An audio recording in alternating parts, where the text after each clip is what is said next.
Good morning, one and all. Welcome to Cockerel Doodle Doo, your morning Spurs show. And I am joined by two guests and a Tottenham Torian today. So, first of all, let's say hello to the guest. Mr. Mark Cousins, how are you this morning, sir? I'm all good, Brian. Very pleased to be on. I take it we got a lot to talk about. Yes, January. There's always a fair of bit to course. talk about. Mr. Of Lubin, course. how are we doing, sir? We're good, thanks. Good morning, all. Good morning, sir. And of course, Rez, my man, how are you? Good morning. Hello. You sound I'm all right. Not Yeah. so bad. It's just far too. Nine. Oh my lord. I'm well. Yeah. Not so bad. All I will say is no comment to your 9 o'clock. That's the PC morning way I can say it. Let's just say hello to the 60 people that are here and the people that put in the comments. As normal, good morning, Yoris. Good morning, Adis. Don't forget, it's pinned to the top. Thank you. We've got over 30 members already supporting the channel. The support has been phenomenal. If you do want to become a member, hit that link right there. It will take you a bit. Who else? We got my brother, Ray the Yid. Good morning to you, sir. Who else is in the building? Activon Wembley is in the house. Andrew Gregory is in the house. Colin Cross. I'm not even going to try and say the Welsh, but good health to you as well, sir.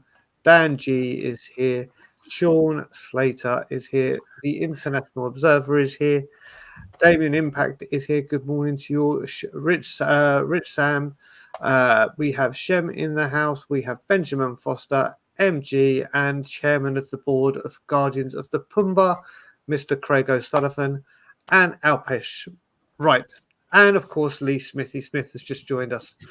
So, you know what? I said in the back end, I'm going to save transfers for a bit. Then just before we went live, let me know.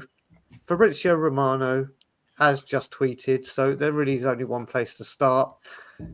So early in the morning to start with this subject, but here we go. So he has tweeted 18 minutes ago. Tottenham and Genoa have new round of talks already scheduled to advance on the Radu Dragusin deal. Initial verbal proposals from Spurs is around 23 million euros, whilst Genoa are asking, as they have done the whole time, 30 million euros. Contacts will begin soon.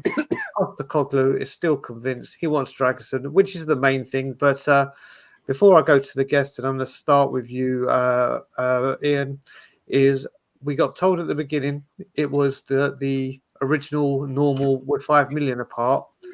If that was to be believed, if it was, we've gone backwards. It's now 7 million apart.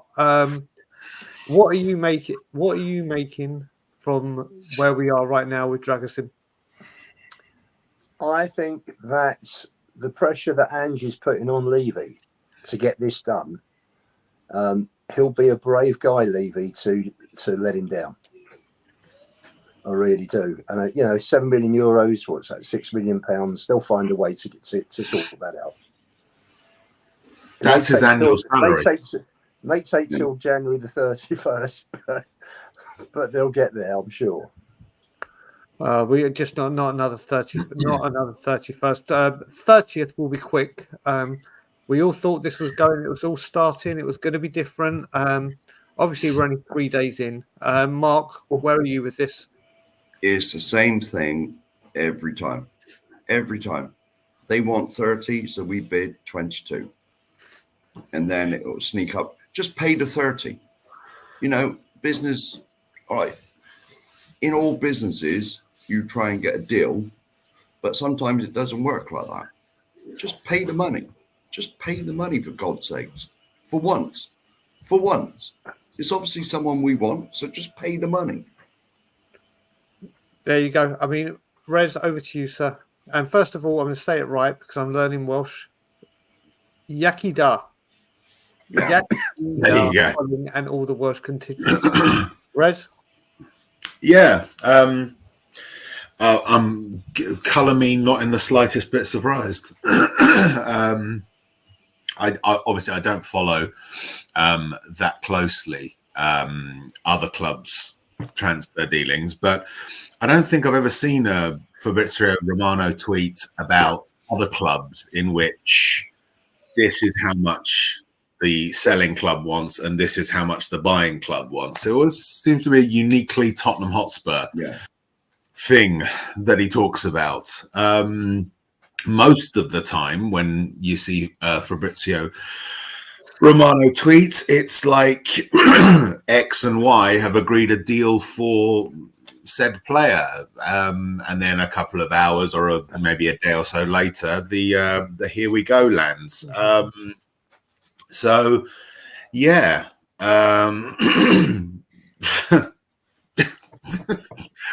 we've been here before. We've been here before. It's very much Groundhog Day, seemingly. Yesterday, you know, we were sat there in a little bit of sort of awed shock about how maybe, just maybe, we were going to get a transfer done very quickly, and then the usual stuff seems to land. I don't know. Okay, It's still relatively early, I would say. You know, who knows? Maybe they'll have a little chat today and come up with a figure that everyone can be happy with, and it will happen. But 46 transfer windows, or however many it is, precisely, don't fill me with a lot of optimism on that score. Yeah, I mean, first of all, I want to say hello to Julian Matthew, a very, very close friend of mine that I can tell you is completely joking when he says this. He just finished his night shift. Before he goes to bed, he likes to come on and quote things like this to anyone that sees him. He is completely joking around, I can assure you. But I hope you're good, buddy. I do want to say exactly, Colin Cross can literally say what I'm about to say, but do it in a fewer words. I said yesterday, Res, we did it on We Are Tottenham TV as well. Last season, the worst defensive record in recent Premiership history for Tottenham Hotspur. This season, all right, Van der Ven and Romero have been injured for a large section or a while now of this season. And we finished with the third worst defence for the calendar year. And if Bournemouth had scored more than us, we would have been the worst. We know we need a defender. Everyone knows we need a defender. It's 25 million. Sorry, they wanted 30, and we were told we would offer 25. And now, whether it's agents talking, listen, I reckon a lot of this is agents talk. I reckon a lot of this is to try and drag the price up. The simple thing is, if you pay the price that was asked at the beginning, they just said, right, 30 million. Here's like Liverpool did with Van Dijk, and I'll keep using this one. We're talking 75 mil. They said, we want 75 mil. Liverpool were like, okay, we need a centre back. This is the one we want. Here's 75 mil. Job done. It eliminates all of that. It eliminates all that agent talk, don't it, Ian? It does, but this is the way Levy operates. So nobody should be surprised. You know, you look at Bruno Fernandes, they wanted 10 million more than Spurs were offering. I think it was 55 million euros. They wanted, was it Sporting Lisbon? Levy offered 45. Wondered why he didn't get it. It goes on, you know, Diaz, I think they offered something like 40 million and the selling club wanted 63, which City paid 3 months later. So it goes on. I think, it's got to get done. It's got to get done. The you know, if they're messing about for 6 million pounds, 7 million euros, you know, the loss, if it costs Tottenham Champions League football, runs to tens of millions of pounds. And this is where Levy went wrong and where he cost the club financially with Bruno Fernandes, because Fernandes joined United. They had a great final half season. Yep. United got in Europe instead of us, so into the Champions League. So, you know, let's hope he's learned the lesson. I'm sure he negotiated for Van der Ven. I'm sure he negotiated for Romero and all of them. So let's just see what goes on. I'm not getting too panicky at this stage. You know, if it was the 28th, 29th, then that's another matter. But you know, it's the 3rd of January. What's the name? Postecoglou. it was mentioned in one of the press, one of the papers yesterday. He wants the guy in for the 14th for Man United, and he wants his signings in for the United game. So let's see what happens. I think there'll be a lot going on in the first 2 weeks of January. But let's not panic just yet. This is the thing. It's not a case of panicking. I think the thing is, other teams, when they need players like this, and we desperately need this, the deal is done. The deal is done. Listen, again, I'm going to state once again clearly that I get this is agent talk. I get this is shithousery to try and get a little bit more money from the club. The player seems to want to come. This is just politics between the clubs.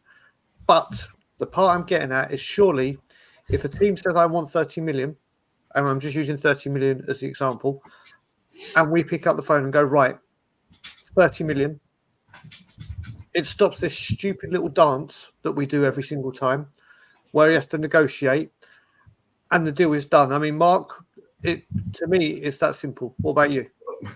Well, of course it is. Of course it is. If you want something in a shop, say if I went to Ben's, for instance, coffee shop, and I say, I'll give you £3 for a coffee, he'd be like, no, it's like £3.50. You know, it's like my first the first thing I can remember when I ever took notice of Daniel Levy was when we sold Berbatov. And Man United were the orange. We squeezed. Now they were in for him the whole of that summer, winter, whatever it was. We squeezed the living daylights out of him for every last penny that we could get. We wanted 30 and change. We got the 30 and change, but it left us with no strikers. It left, I mean, sometimes you just got, I mean, if he'd done it 2 weeks earlier, we could have gone out and got a sort of suitable replacement, but we had Fraser Campbell come in instead. The other thing also, Mark, is that it cost Levy to pay off Ramos and his team. Yeah. Because we finished up with 2 points out of 24, didn't we? Yeah. But put it this way, just like Tate Cockerel said, Rez, you're a season ticket holder, Ian, you're a season ticket holder, but I'm going to you, Rez. If your season ticket costs £1,200, let's just say, and you said, you know what, Tottenham Hotspur, I'm going to offer you 1,000, let's go into negotiations. Yep. What will a certain person and this is any football. Nothing. You lose your season ticket. It's not up for negotiation. No. But I mean, look, we do need to just to temper it ever so slightly. And I'm not saying this in any way a defensive Levy. When you're talking about a capital asset like that, it is subject to negotiation. Agreed. The key here is, I think, it's not so much that negotiations are happening. The issue for me is that our negotiating stance at Tottenham Hotspur is always, as Mafia says, it is always an ego trip with Levy. Yeah. And he's known for it. And it's countless sort of other chairmen have sort of mentioned it in passing about how he's such a difficult person to negotiate with, and he is always looking for that last deal. And this is where my own personal stance on it stems from, in as much as he shouldn't be involved in anything related to the football side of things. He should, the transfers and so forth should be dealt with by a director of football. That person is the one that does the deal based on a pot of money that is given to him by Levy. Levy says, there's your money, and that person goes off in consultation and in collaboration with the manager and gets the players they need. And that person decides whether or not they want to negotiate a £30 million euro price tag down, or whether or not they want to pay it. We have a reputation as a club of being frustrating to work with. and that's not a good reputation to have. Okay, this isn't bloody Wall Street, you know. These aren't the days of Gordon Gekko and you know, cutthroat business practices. Yeah, they do exist, but it's different. Football is a different animal, and I, for one, am just getting tired of both this hyper capitalist 1980s style kill or be killed attitude being applied to my football club by Daniel Levy, and also getting rather tired of all the apologists who seem to think that that's a good way of operating.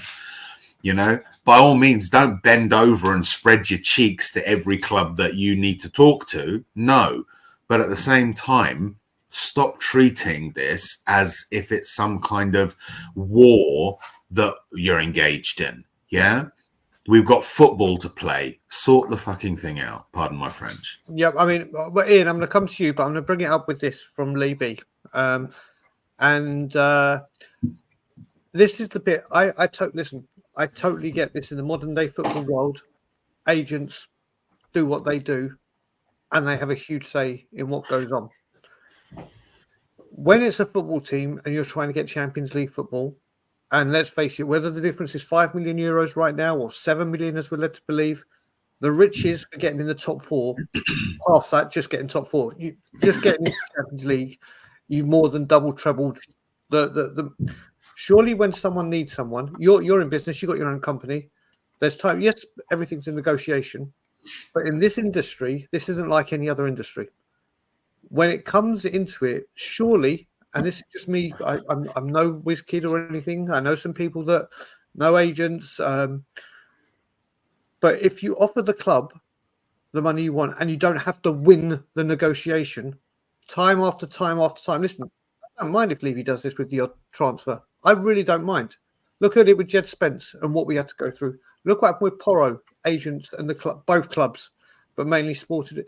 Surely there's times, especially when it is in a position where your two main men are out and you are playing four fullbacks at centre back or a whole back line for centre backs, you just go, right, the difference here between us is 5 million. There you go.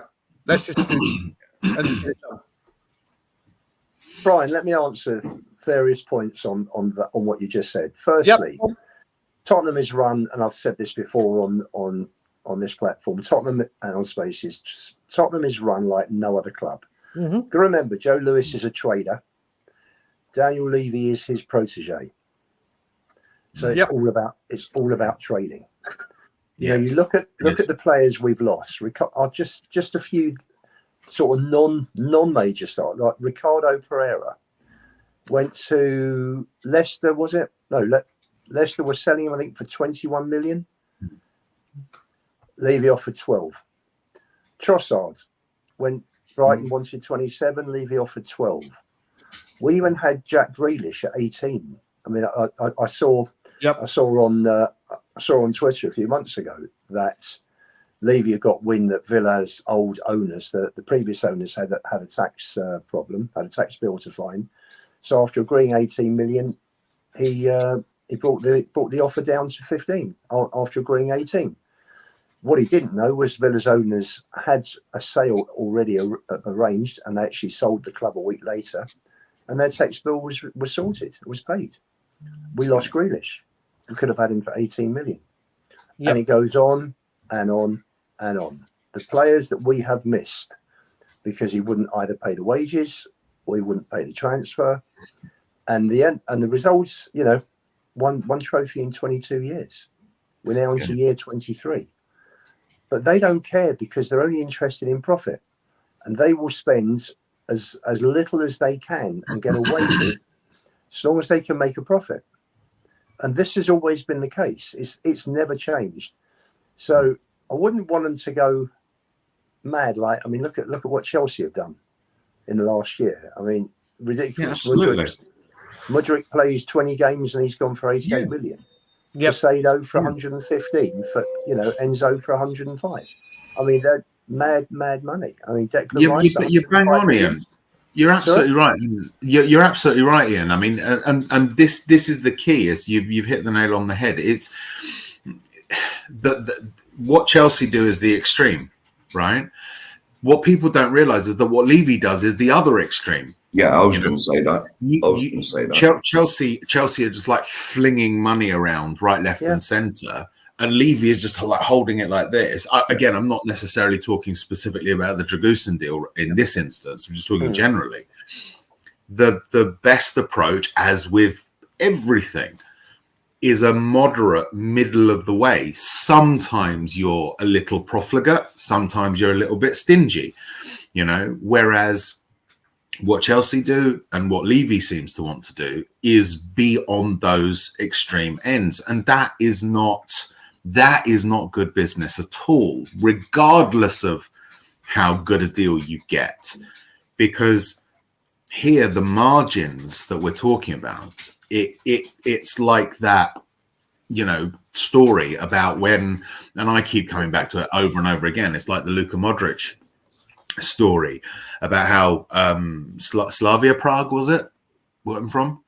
Who? Zagreb. Zagreb, that's right, Dynamo Zagreb. When we did the Luka Modric deal, Zagreb asked, as part of the deal, for 6 Spurs shirts that they could put up to represent the history and the path that Modric had taken. And Levy added the cost of those shirts to the deal. And it's like, you don't need to do that. You don't win. Your willy, Mr. Levy, does not get any bigger because you managed to get that last little penny into your own pocket or into the pockets of the club. It just makes us look really, really bad. Yeah, all I'm saying is a couple of comments I'm just going to address very quick. Paddy, good morning, brother. I hope you're well. I've said, listen, 100% this is agent talk, but there's times where you just go, right, this guy needs to be in. We've got a massive injury problem. We've got a massive defensive problem. You've asked this much.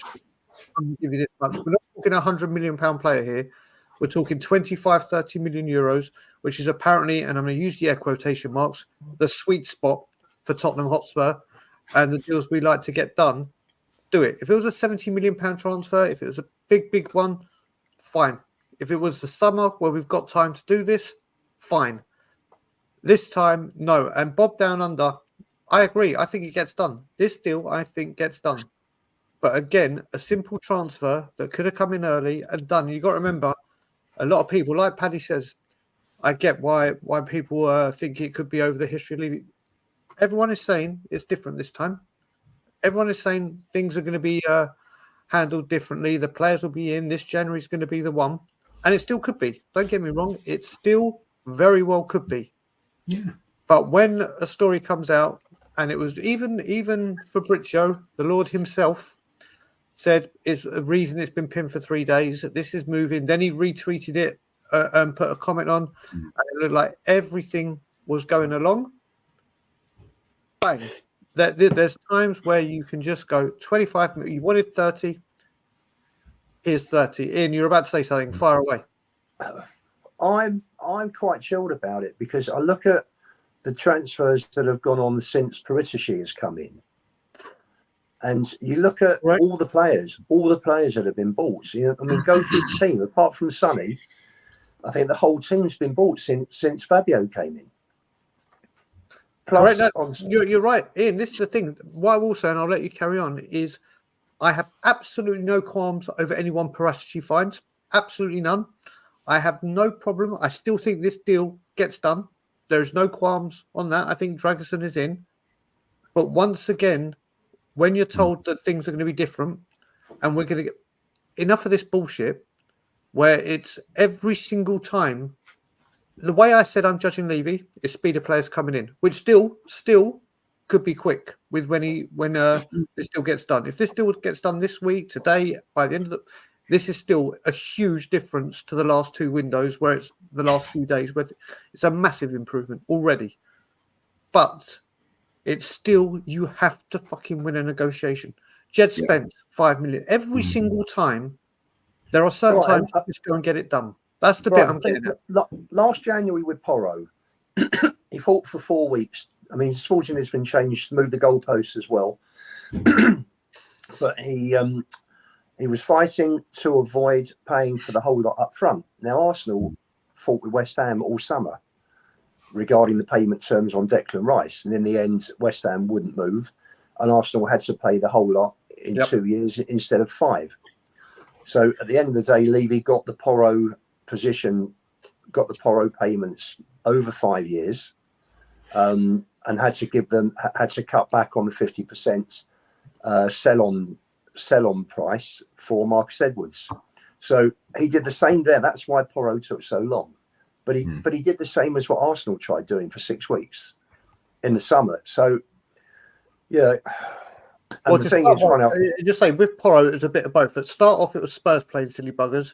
Then it became Sporting Lisbon with their agent and the release fee. It was both were at fault, but in the end, it worked out right. But again, this is a player that we knew from day one wanted to be there. Everyone knew this was happening. And again, he missed a North London derby that we were horrific in, could have influenced it. Not saying he would have.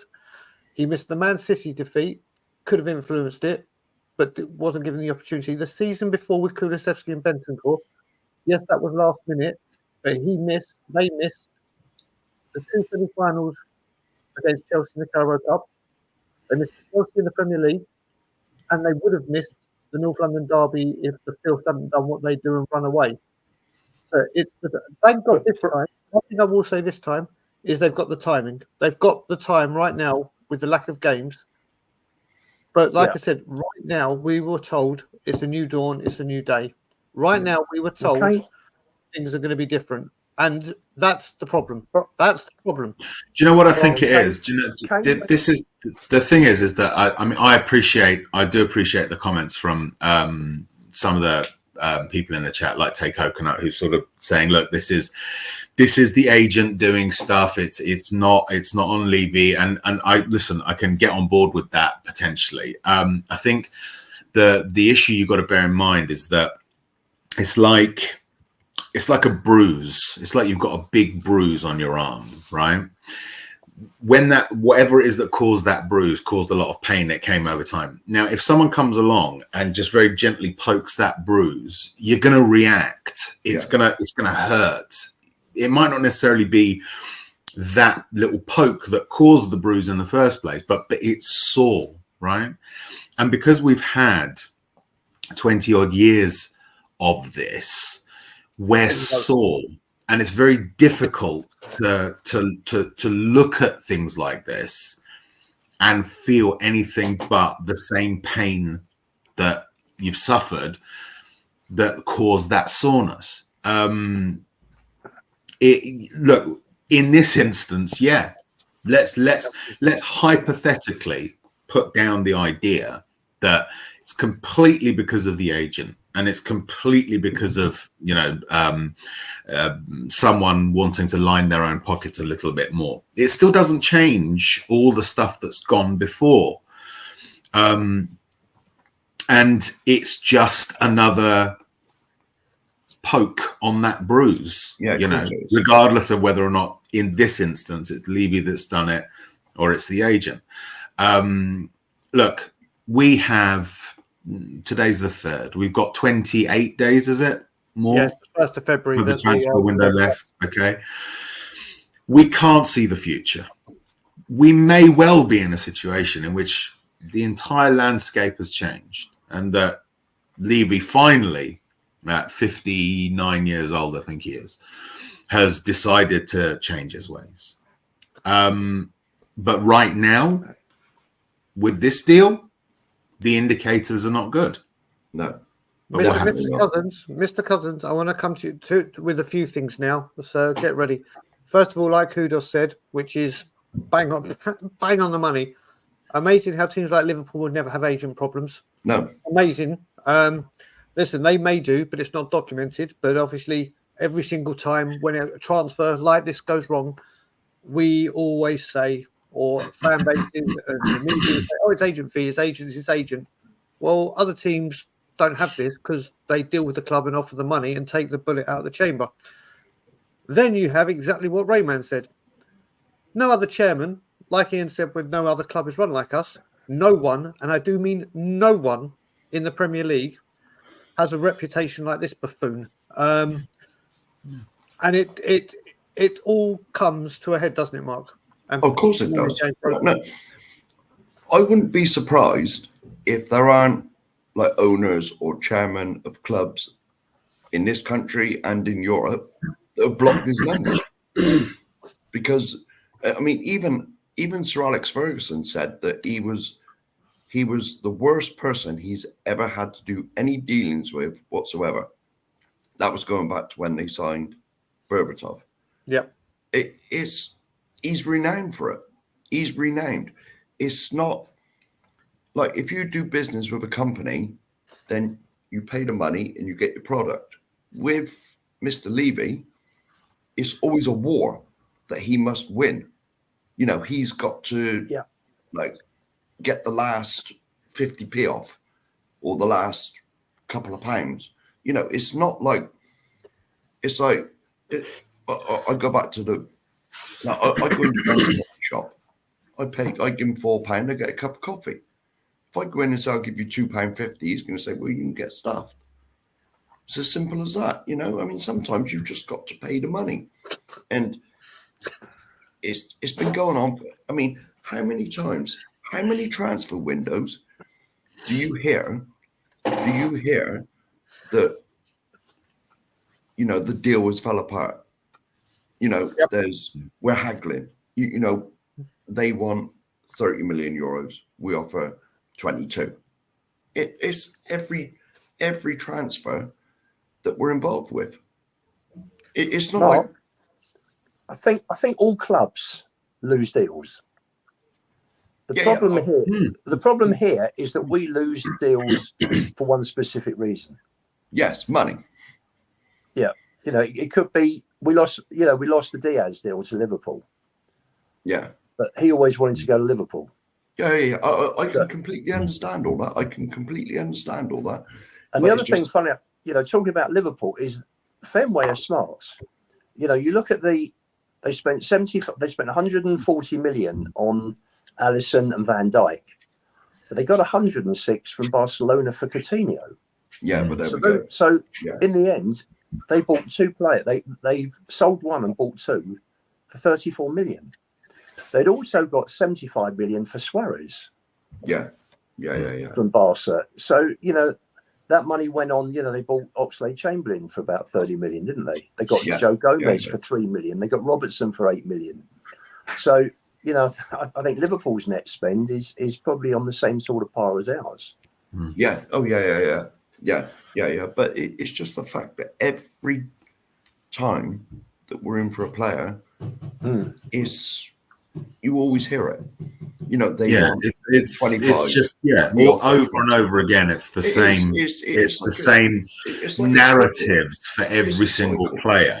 You know, and this is where you come down to. I mean, look, every human being bases their decision making on the past experience. You know, it's the way we operate as a creature, as animals.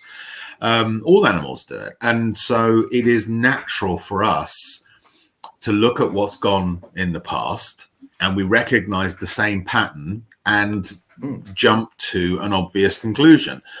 Do you think I will always say, you know, the possibility of change exists.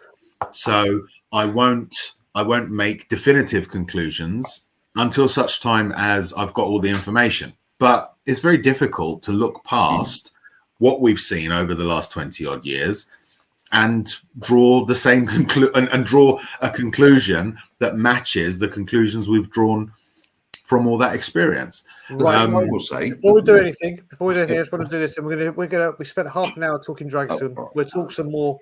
We'll talk more light-hearted, and unless anything breaks. But David Shire once again is at it. Thank you very much indeed. Big up, David. A membership to someone. I hope you're good, brother. We will speak later on today. I hope you enjoyed your birthday. Me, Rez, and Ben had the pleasure of speaking to this great man behind the scenes yesterday. We'll speak again soon. Right. Let's talk something. I want to talk something, and Ian, I'm come straight to you.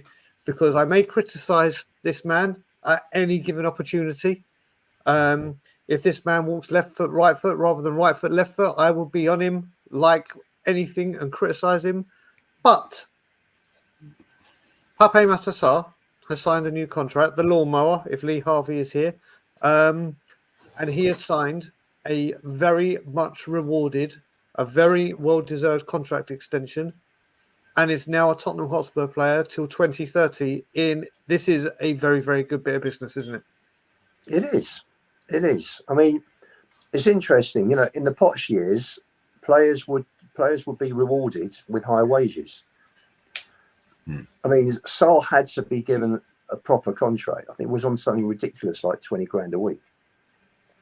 So, you know, he would have gone, I'm sure, you know, if he hadn't have, and he's proved himself. You know, he's a young kid.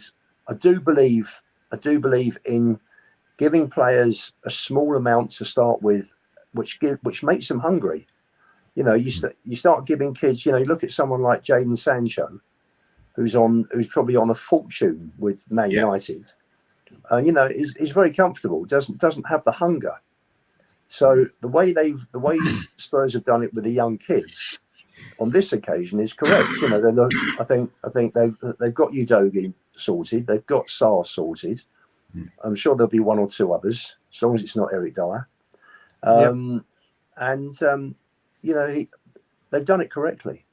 I've got no problems. Got no problems with that. Just with the way, as you were saying before, just with transfers. And can I just add one thing, Brian? That I just wanted to say. That sort of just drifting back is that we've had so many injuries over the last 2 months. I mean, I was told that Levy had given Mum a budget to work to, or Retici, or whoever it is, Postecoglou. Maybe with all the injuries now, Ange needs more players than he thought he would, and he's had to go back and say, "Well, I need a higher budget." Just a thought. That could be a reason why they're trying to lowball Genoa. Listen, I like Colin Cross said. Where is it? I remember certain people on Arsenal fan TV when they went to Bayern Munich or they played Liverpool at Anfield. They said, "Listen, I'm not going to go or give you an interview. Just replay my one from last year because it'll be exactly the same." Well, Colin's right. When it comes to the summer window, I'm going to start clipping what I think about the summer window now, or winter window, and just dub over it saying this is summer, not winter, because things are changing. Mark, Pape Matar Sarr, the lawnmower, how happy are you? Oh, he's been fantastic, hasn't he? Since he come in, he's been what we were missing. That midfielder, you know, he can play a 6, an 8. You know, he's fantastic, and like, I mean, it's like you said. If he was only on, was it £10,000 a week, or of course, yeah. If he was only on 10 grand a week, then of course, like, he's gonna have the Wolves circling. Now this is just sort of kept him at bay, you know, by signing him up for another 6 years, 7 years. What you know, it's an extension, obviously, but like hopefully, because he's got a nice pay rise out of it, because he deserves it.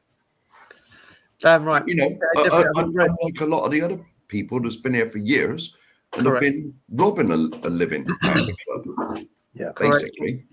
Rez, I'm going to come to you as well, because what I spoke with, I've got my views out with Ben on our new version of a pop-up, the good old aptly named throw-ins.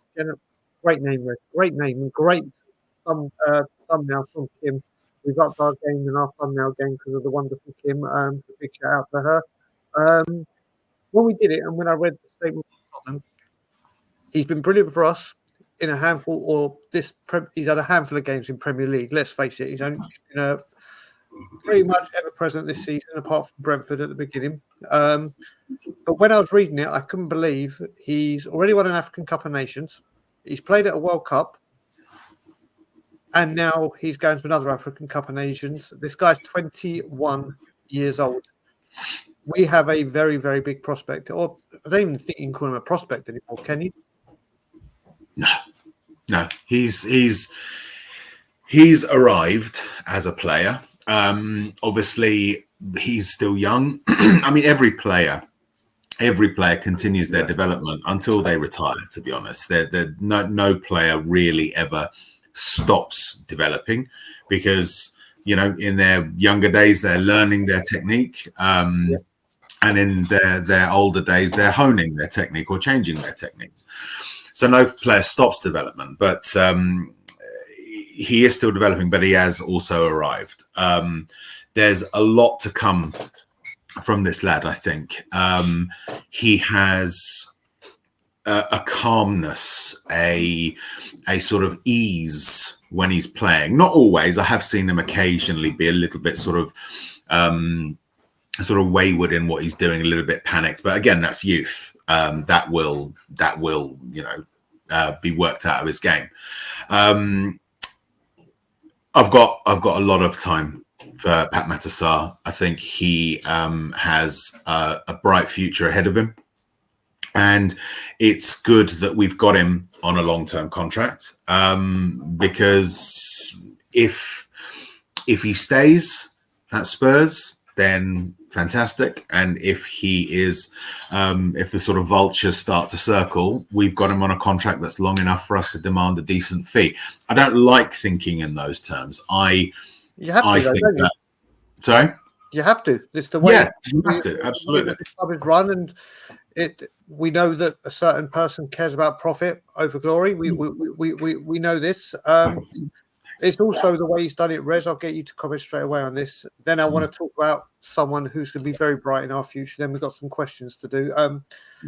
But when you look at it, and this is exactly what happened with Doggy, sorry, that contract, yes, it's well deserved, Rez. Yes, it's warranted, but it's smart. Put him on a long-term contract in the middle bracket of pay, because then you don't have to, in another couple of years, go, right, here we go. We need to bump you up to the human son. That I'm not going to mention that person who's out on loan and coming back at the top earner, but it's put him up. People are talking that it's £60,000-70,000 a week he signed. Not bad way to start the year with a 50 grand a week pay rise, and not have to worry about it if he starts having another blinding season to say, right, we need to double it again. They've done it the right way. That's I mean, weirdly, it's in this aspect, you can actually give Levy a little bit of credit, because at Tottenham we have a slightly, I don't know if it's still in place, and it's not without its problems. The way in which Tottenham do their contract is that we will renew more often, but give slightly smaller increments.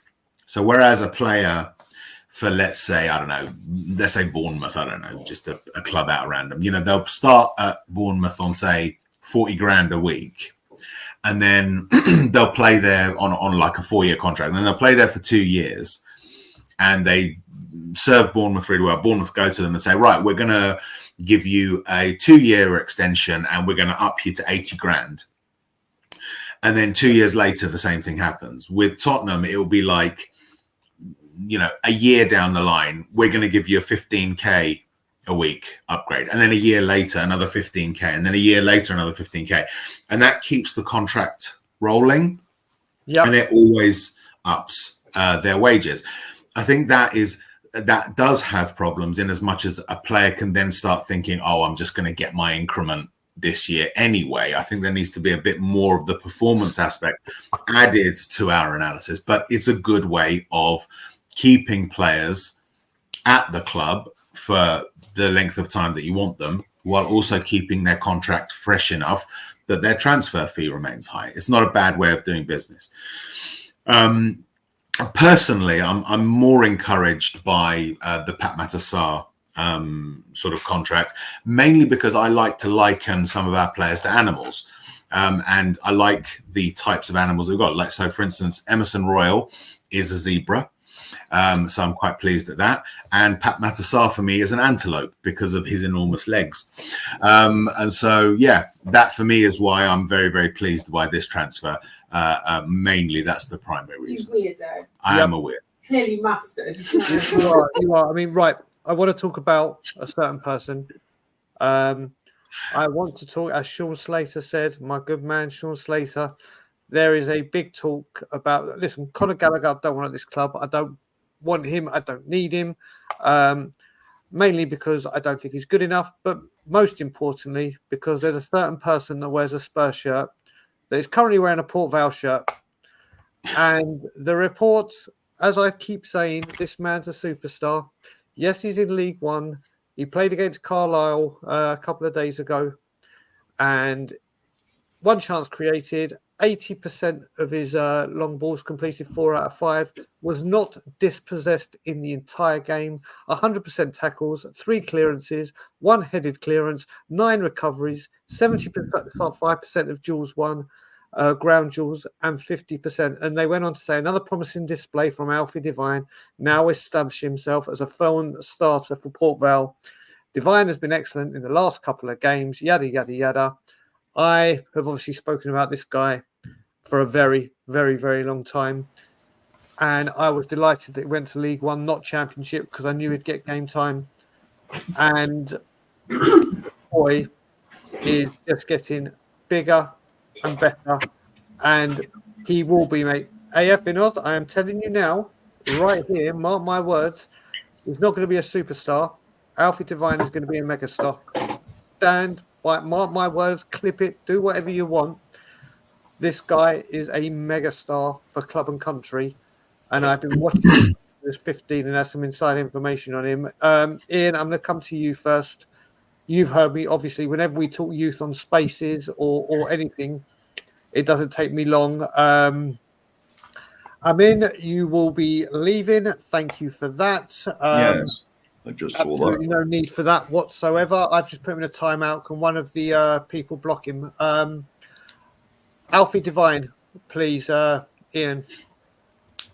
What do I think? It's an interesting one because you've got Mikey Moore coming through. Another one. And will Devine miss out because of that? No. Because listen, he's tearing it up in League One. Yeah. Doesn't mean he's going to tear it up in the Premiership. He will. He should have. Listen, I'm always excited by talented, creative players. Glenn Hoddle's always been my favourite Spurs player. Mm-hmm. And for me, I'd like to see Devine given a run in a championship, a top championship team next season, much the way that Skip was at Norwich. And let's see how he gets on there. And maybe at the end of next season, you know, he would have had 2 fantastic loan years, a couple of years out on loan, and he comes into the first team. You know, City have got Grealish and Foden. Why couldn't Spurs have Devine and Mikey Moore and Madison and Donnelly? So the youth, that's a different conversation which we need to have. And Ian, we'll do a show on it, you and me, talking about this, and maybe we'll get another couple of people that watch the youth here. Maybe get Billy Carnes on. But Mark, your thoughts on a certain Alfie? Now, I only know as much about Alfie as what I hear you say, Brian. I don't, you know, I can't say I've watched Port Vale play. I mean, obviously, he sounds fantastic. The stats you just gave out. I mean, he's come through our academy, so he's ideal for Mr. Levy because he'll cost us nothing. And I personally, I hope he makes it. You know, comes in and smashes it. I can't honestly say I know a great deal about him. So what I'll add to it, Rez, before you speak about it, then we'll go through some questions. If you had watched Ali Gold's reports when he does his great videos, at every age group Alfie has been at, within 6 months or less, he said he has outgrown it. They've outgrown that league. He's too good. They've had to bump him up. They've had to bump him up. They've had to bump him up. I am delighted that the club sent him to League One. I'm delighted. Could he play in the Championship? Yes. Do I think he would have got as much game time? No. And it's game time he needed. What's your thoughts on Alfie? So I'm more akin to what Ian's been saying on this one. It is always very difficult to say what a player is going to do. Okay. This also ties in a little bit with what we've seen in recent times with sort of people often quite vociferously trying to say, get Phillips into the first 11, get Dorrington on, get Donnelly on, all of this stuff. And it's like... That's me. Yeah, fair enough, yeah. But at the same time, usually what you see is that you'll see a youngster like that will get a couple of games in the first 11 at their parent club, and then they'll go out on loan to other places. Devine has been through that path. He has come on for us a couple of times in very, very small games, and now he's going through the loan process. You never know what a particular development, I don't know what the terminology is, like a decision, a sort of a path that a player goes on, a stage of development. That's the word I was looking for. What will happen to that player after they've gone through that process? So Alfie Devine, he might have worked in a particular age group and they said he's too good for this, and they get bumped up. Again, every one of those stages is a development stage. And so drawing conclusions based on what they're doing in a particular stage of development, I think is not necessarily a wise thing to do. For me, it's a case of wait and see. The signs are good. He's doing very, very well at the moment at this stage of his development. So the key for me is, what's his next stage of development going to be? Is that going to be the right pick for him? You look at Dane Scarlett, went off to Ipswich and is coming back. And that looks to have been something that hasn't helped him necessarily, or hasn't been the right thing to do. I don't want to tempt fate, but who knows? Maybe Alfie Devine will go off to another club on loan and it will be a disaster for him, and his development will be stunted, or his development will be set back and he has to rebuild. We don't know. I'm making absolutely no predictions about the likes of Alfie Devine. I don't expect, excuse me, to see Phillips, Dorrington or Donnelly starting for us on a regular basis. I think that we'll see them a couple of times in some smaller games, and then next season I think all three of them will probably be sent out on loan. Possibly not Phillips, because he came to us from Blackburn where he was playing, so it might be deemed that he's ready for that stage. It's rare, or it's less common for us to get for every player at the age of 19 to be like Pape Matar Sarr and go off with their country and win a trophy and sort of rip it up for a top level club in whatever league they're playing in. I think we're always on the lookout for the superstar, but I always draw the comparison to Harry Kane. Harry Kane for me is the best player in the world right now. And at that age, he was being derided and he was on multiple loans, and he didn't really explode and become the player he was until he started getting into his early 20s, mid 20s. For me, it's a wait and see thing. I think youth players suddenly exploding onto the scene are a rarity rather than the rule. And so I have hopes for Alfie Devine. I hope he does well, but I'm not looking at him as anything to do with Spurs for at least another 2-3 years. Right. So before we go to the questions, and we got a few, so we'll go with them one by one rather than all round of us. I will say what I will say of Alfie is the one, and I will die on this hill. I will absolutely die on this hill, but Alfie will rescue me. Ray, you're damn right. We're going to have a Guardians of Alfie club, and I will be chairman of the board. This is all down to Spurs managing the youth product correctly, and hopefully now they do it right. The pathway looks set.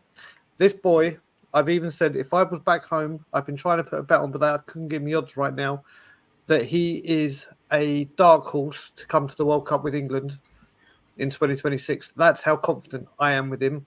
And he's already trained with the England first team. So this is him, a League One, no Premier League experience, so we'll see. But we're going to go around questions. I'm going to start with you, Ian. Let's have a look. Question. Oh, no, it's for Rez first. Rez, your sofa from Gordon Gecko's apparently in Wall Street, yes? Yes. Yes, it's the exact one. Yes, that's where I channel my sort of ruthless business sense that has seen me conquer this living room. There you go. So then I will go. Ian, I'm going to come to you, and I know Billy Khan's put this tweet out, and he's been put in our group, and a couple of people said send it to Ange. If Luke Littler can win the darts championship at 16. Can Dorrington or Donnelly get a game at the Spurs? Win the darts championship. Go on, Ian. Be able to answer that in 72 hours because we've got Burnley Friday night, haven't we? Yeah. Okay, Yes. Ian, let me ask you that question then. Do you think one of these start? Yes. And if so, which one? Phillips.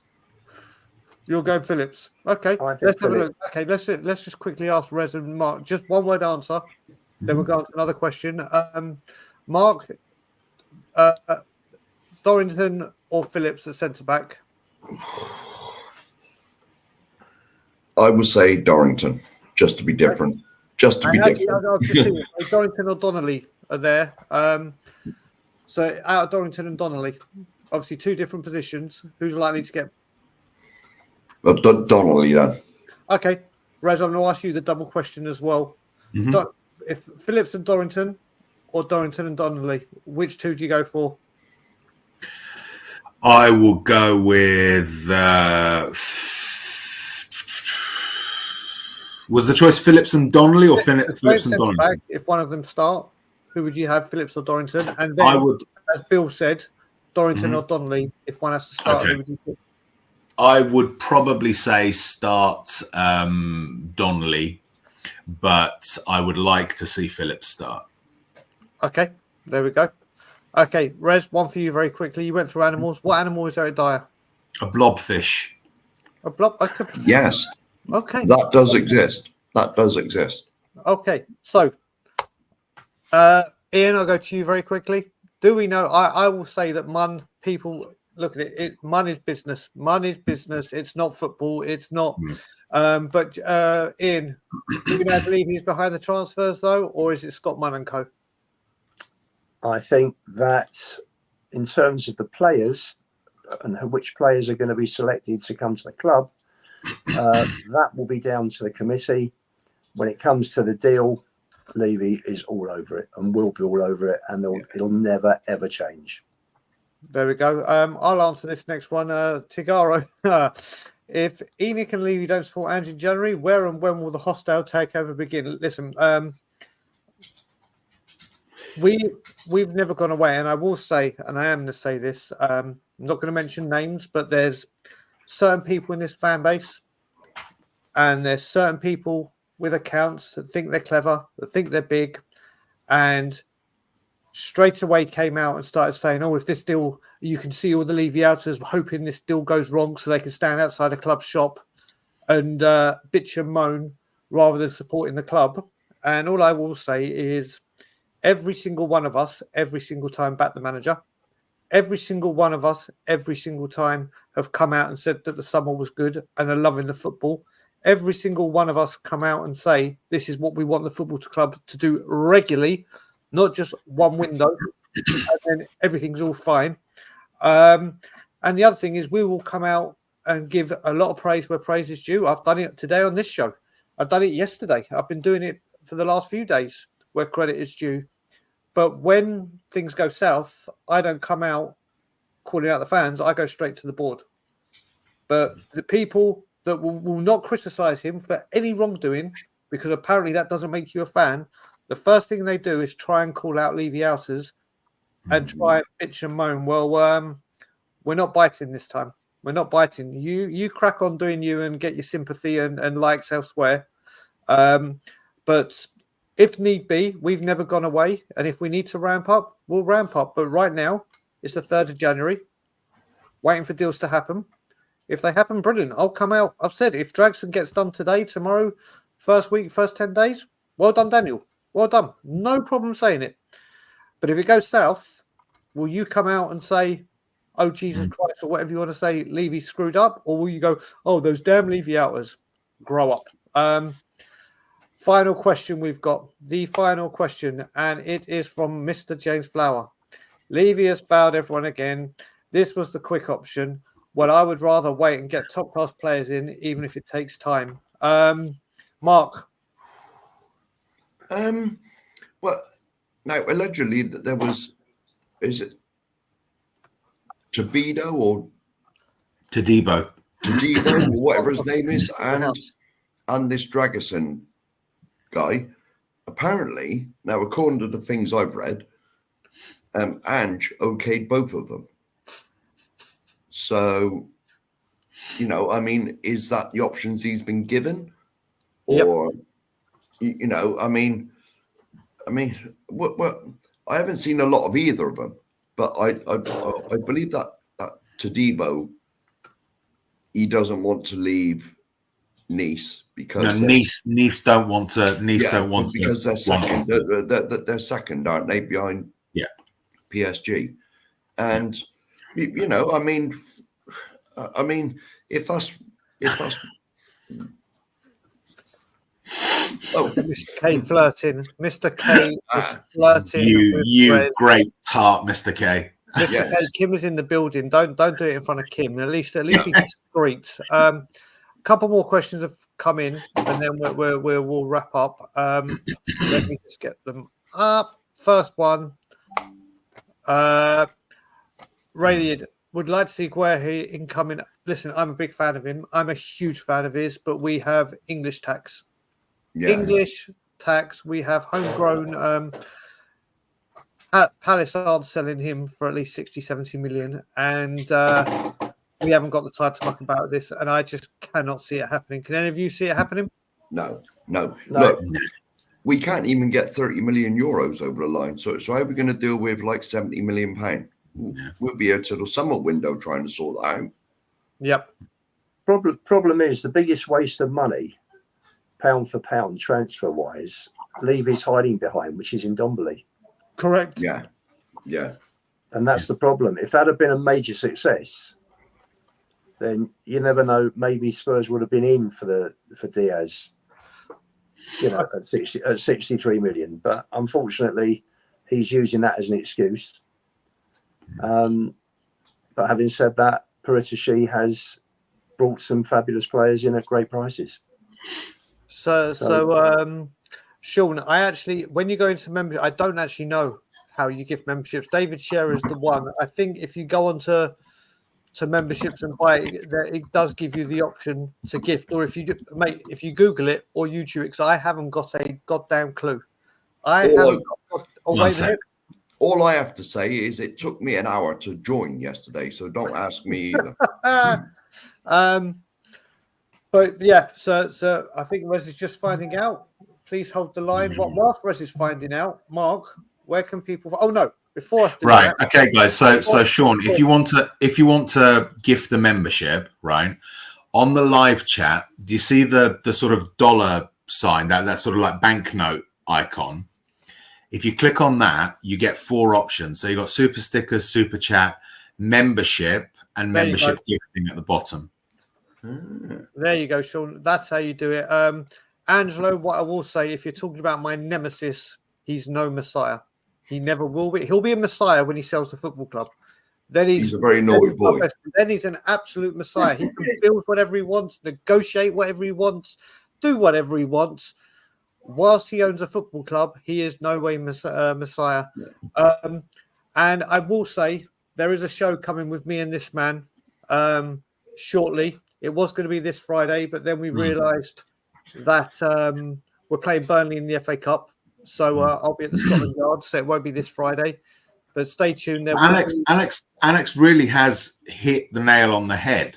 A lot of people will apologise for Levy, and I use apologise in the true sense of it, as in to defend someone, because that he built a stadium, because he built a training ground, and it's like That's not an achievement. That's what you want your chairman to do. That's that a was chairman for him. doing his Correct. job, right? Correct. A chairman's job is to make sure that the club that they are in charge of has the best facilities available to them. Yeah, it's not an achievement just because they built a massive bauble, right? That was the Their line in his own achievement pockets. is winning something, because not everyone wins. Not everyone wins a trophy. That's an achievement, and it's an achievement he's done once in 22 years. Let's get this straight. Let's get this straight. The stadium was only built to line his own pockets.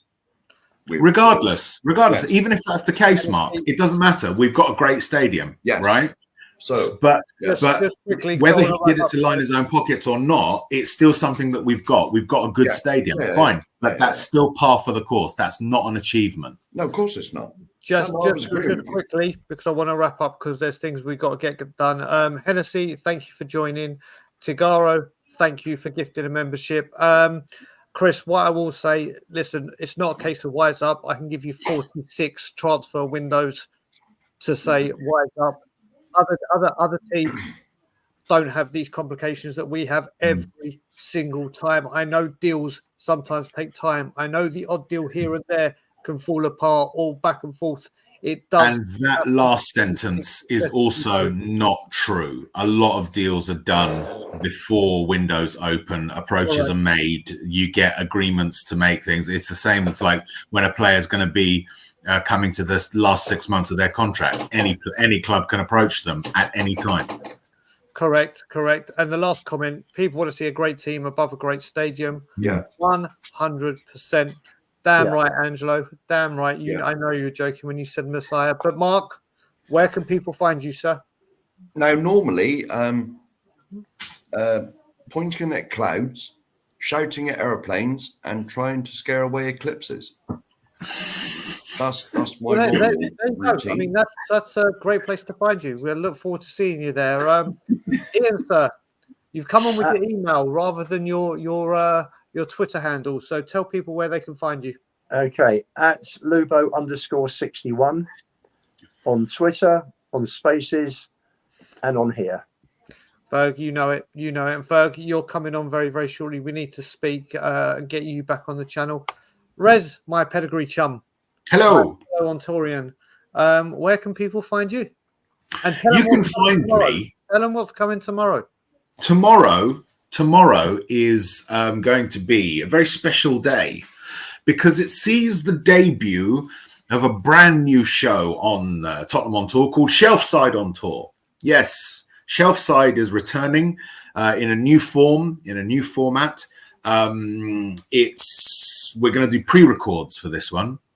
So it's going to be a lot of fun, lots of different sections. I'm going to see if we can bring my usual brand of madness and utter chaos to YouTube again. So do please come tune in at 7 o'clock. That's what time it's going to debut tomorrow evening. We've got some lovely, great sections in there. We're going to have something called The Salt Factory. And we would like you viewers to send us lots of salty comments that you see on social media. Usually emanating from the South London and Merseyside areas. So do send us those and we'll read out the best ones each week. We're also going to have an Ask Us Anything section. So when you watch the show this week, in the comments, put your questions in there. Start it with @SSOT. And then the week after, tune in and we'll read out and ask and answer the best questions. It can be about anything. Doesn't have to be football related. The sillier, the better. We're going to have a quiz this week. It's going to be on Jurgen Klinsmann and Teddy Sheringham. Sweet. And so Brian is going to show just how good he is because he's one of my guests this week. And yeah, it's going to be a lot of fun. So do please tune in for that. And I will be back on Cockerel Doodle Doo tomorrow morning as well. Yes. And thank you for everyone that joined the show today. Hopefully tomorrow we'll be talking here we go about a certain player. Who knows? Or we could be talking about agents because apparently Tottenham are the only ones that can deal or not deal with agents. But what I will say is like, comment, share, subscribe. And as always, Levy out.